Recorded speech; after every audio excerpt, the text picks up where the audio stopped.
having the strength to sit. This milestone of clapping, major strides for baby Walid. Now all curiosity and smiles. The 9-month-old has been on a desperate journey. From Gaza, mom Heba Bilal Al-Astal explains he was born with skull bones that had fused together too soon. The brain doesn't have much space to actually grow, and it grows wherever there's space. So that's why it creates some sort of deformity in the head. The urgent and complex surgery needed, delayed because of the war, required leaving home. On a special humanitarian list, Heba and Walid received word they could come to Boston. The documents, travel, and free treatment here, all secured by an organization called Heal Palestine. There's nothing you can truly do to help.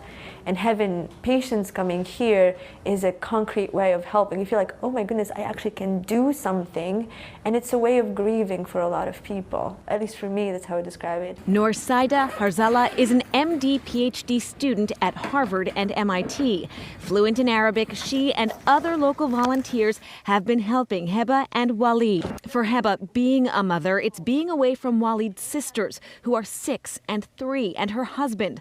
That's so difficult. There's constant worry. 2 months with no communication whatsoever. She didn't know if they were okay. There are more than 30 people in one tent. In the tent with her kids, her mom, and then other relatives who lost everything. Heba says her host family here, who opened their home in March, has surrounded her and Walid with love. She felt like the family was, like the host part doesn't matter. It was family. It was family. The minute she got to the house, she became family.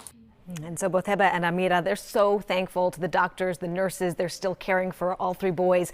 They all have significant ongoing medical needs. So baby Walid, he had his first surgery a month ago. Needs to wait 2 more months for at least a second surgery.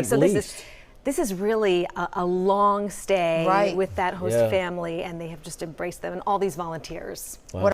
Noor Saida Harzala is a student in the MD PhD program at Harvard and MIT and serves as a student volunteer for the nonprofit. She speaks fluent Arabic and helps support patients like Asir and his family, as well as 10-month-old Walid. Walid was also flown to Boston with his mom, Heba, to receive crucial, time-sensitive treatment for a congenital condition after the war delayed his surgery. First surgery was to open up the skull and relieve some of the pressure. So he's doing very well now.